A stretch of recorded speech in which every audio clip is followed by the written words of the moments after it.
Saviez-vous que le judaïsme et l'islam encouragent les jeux sexuels entre époux, que le Cantique des Cantiques est une ode à l'érotisme conjugal, virginité, onanie, plaisir, quel lien entretiennent les religions avec la sexualité? Aurélie Godefroy, bonjour. Bonjour. Vous êtes journaliste spécialisée dans les questions spirituelles, vous présentez Sagesse bouddhiste sur France 2 et vous venez d'écrire Les religions, le sexe et nous. Ça vient de paraître aux éditions Calman Lévy. C'est en partant en fait de la place de la femme dans les religions que vous êtes intéressée à ce sujet? Oui, tout à fait. Ça fait plusieurs années que je travaille sur les différentes traditions religieuses, le soufisme, le catholicisme, le bouddhisme comme vous l'avez dit. Et c'est vrai qu'à chaque fois le dénominateur commun, c'est pourquoi la femme est-elle à la fois la grande oubliée et en même temps au cœur des religions. Et donc mon éditeur Calman Lévy m'a demandé d'examiner d'un peu plus près ce sujet et donc j'ai souhaité écrire ce livre. Alors justement, il y a deux poids, deux mesures dans les religions. Finalement, la femme n'a pas toujours le droit au plaisir. Pas toujours. Bon, évidemment, il y a des grandes différences entre le judaïsme, l'islam et surtout le catholicisme.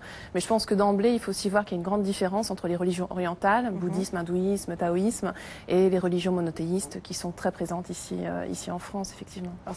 Alors, c'est-à-dire que dans les religions orientales, la femme est vraiment considérée égale à l'homme, elle est le complément de l'homme, et elle permet d'atteindre une certaine sagesse. C'est une voie d'accès au sacré, elle est au cœur de la société, de la médecine même.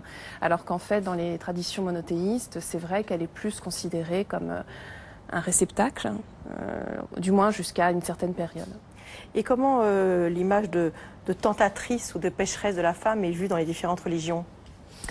Alors, c'est vrai qu'en fait, cette image est surtout très présente dans le catholicisme. C'est-à-dire que c'est soit la Vierge, soit la mère, soit la tentatrice. Donc, effectivement, c'est un petit peu l'incarnation du diable, mais tout ça, finalement, c'est dû à Ève, cette pauvre Ève qui a eu le malheur de croquer le fruit de la connaissance et qui nous fait encore porter la faute, entre guillemets.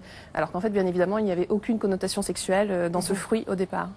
Alors, la virginité, c'était quand même à la base de pas mal de religions aussi. Il fallait rester vierge avant le mariage. Il faut encore souvent. Alors, il faut encore souvent, même si c'est de plus en plus rare. Il y a quand même certaines religions pour lesquelles c'est une véritable obsession. Cette virginité, il est impératif. Et d'ailleurs, on le voit parce qu'on a souvent fait des reportages avec cette reconstruction de l'hymen chirurgicalement pour faire croire qu'on est vierge au mariage. Il y a des religions qui sont encore obsédées par ça. Alors j'imagine que là vous parlez de la tradition musulmane, de la religion musulmane. Oui, alors ce qu'il faut savoir c'est que c'est vraiment une tradition héritée justement des sociétés patriarcales. Souvent c'est des traditions qui sont reprises, qui existaient avant l'islam. Et effectivement c'est encore très très présent. Alors vous parlez de la reconstitution de l'hymen, mais il y a aussi les certificats de virginité qui sont... Enfin j'en parlais à mon médecin hier qui me disait qu'on venait encore régulièrement la voir pour les certificats de virginité. Et la reconstruction de l'hymen, on le fait aussi en France, en Allemagne. Enfin ça ne concerne pas uniquement les pays du Maghreb ou voilà. Mais c'est que dans l'islam ou dans alors, la religion juive? Pour la reconstruction de l'hymen? Non, pour cette virginité, par exemple, chez les juifs très orthodoxes, tout ça. Il y a alors aussi... bien évidemment, de toute façon, pour les trois religions monothéistes, il est conseillé d'arriver vierge au mariage. Donc on part de ce postulat-là. Après, bien évidemment, toutes ces interventions chirurgicales sont présentes uniquement dans l'islam. Alors si on parle maintenant d'une pratique évidemment très barbare liée à la sexualité qu'est l'excision, on l'impute toujours à l'islam alors qu'il y a bien d'autres religions qui pratiquent cette excision. Tout à fait. Alors encore une fois, c'est une tradition héritée des sociétés patriarcales et au Nigeria, en Ouganda, ce sont des chrétiennes qui pratiquent l'excision, voire même pire, l'infibulation. Est-ce qu'il y a un rapport quand même entre on va dire le fait que dans certaines religions, enfin surtout les curés, les prêtres, les religieuses n'ont pas le droit au mariage. Les catholiques en général n'ont pas le droit au mariage et les religions où on y a droit. Et est-ce que le rapport à la sexualité est différent à cause de ça notamment? Je pense, bien sûr, oui, tout à fait, parce que par exemple dans le judaïsme, on parle toujours là des traditions monothéistes, dans le judaïsme et l'islam, on assiste quand même à une célébration de l'érotisme, notamment à travers des traités qui ont été écrits par la suite, ce qu'on ne trouve absolument pas dans le catholicisme. Il suffit de penser au Cantique des Cantiques, par exemple, c'est magnifique. C'est ça, comment le plaisir est-il évoqué dans les différents textes religieux? Est-ce qu'il concerne les hommes et les femmes? Le couple, comment c'est évoqué? Alors, il y a toujours une différence entre les textes fondateurs et les interprétations qui ont été faites par la suite. Alors, par exemple, pour le judaïsme, le plaisir de la femme est très très important. C'est vraiment, ça a été une grande découverte en écrivant ce livre. C'est qu'en fait, il existe différents traités, comme je vous le disais, la lettre sur la sainteté, par exemple, qui expliquent comment l'homme, l'époux, doit vraiment préparer sa femme à l'acte d'amour. Donc voilà, la parole est très importante.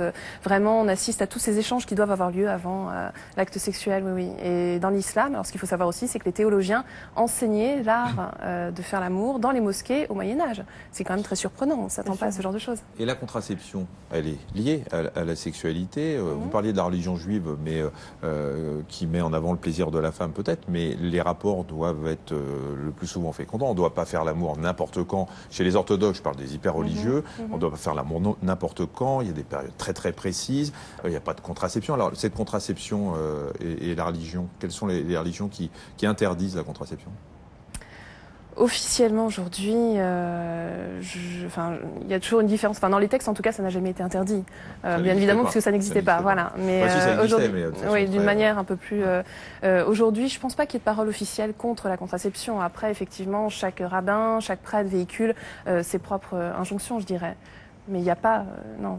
Et une dernière question, est-ce que la prostitution est bannie dans toutes les religions ou comment c'est évoqué ça aussi dans les textes? Alors, je vous donne juste un exemple qui m'a frappée, c'est que par exemple la prostitution était non pas célébrée, mais vivement encouragée par des gens comme Saint Augustin par exemple, qui pensaient qu'il valait mieux ça finalement que les couples se trompent les uns les autres. Pareil dans l'islam, il vaut mieux à la limite aller voir une prostituée plutôt que de tromper sa femme. Donc finalement là, il peut y avoir quand même des interprétations spécifiques. Et un dernier mot, parce que c'est une curiosité, mais on a inventé les cornflakes pour éviter que les enfants se masturbent. C'est le fameux docteur Kellogg's qui a mené une véritable croisade contre la masturbation, c'était au 19e siècle aux États-Unis. Et alors, il a prescrit plein de choses, attacher les enfants, pas les coucher sur le dos ni sur le côté, et leur donner notamment une nourriture qui les calme. Et donc, il a proposé ces fameuses céréales qui, à l'époque, n'avaient absolument pas le goût qu'on leur connaît aujourd'hui et qui étaient censées donc calmer leurs ardeurs. Donc, quand on achète cette marque aujourd'hui, oui, mais je suis pas sûre que les composants soient les mêmes. Oui, j'espère pour eux qu'ils ont changé de communication. C'est quand même absolument étonnant votre livre sur les religions et le sexe. Parce qu'effectivement, à l'époque, c'était quand même très lié, vous le dites, dans beaucoup de textes. Aujourd'hui, il y a quand même beaucoup de religions où c'est interdit, c'est contrôlé, c'est des tas de choses. Ça s'est passé quand, ça, un peu cette différence tout d'un coup? Tout dépend de quelle religion on parle. Si on prend le catholicisme, par exemple, moi je dirais que ça a changé au moment de Saint Paul. C'est-à-dire qu'à aucun moment, Jésus, dans les évangiles, ne condamne ni le plaisir, ni la chair, ni la femme, ni le corps. C'est Saint Paul, après, qui a indexé un peu cette civilisation chrétienne sur une pulsion mortifère, je dirais. Et les pères de l'Église ont suivi, Saint Augustin. Donc c'est à ce moment-là, je pense qu'il y a eu un petit basculement. Et puis bon, après, les périodes de clémence ont alterné avec des périodes de puritanisme qu'on connaît encore aujourd'hui. Merci beaucoup, Aurélie Godefroy. Les religions, le sexe et nous, c'est chez Kalman Levy.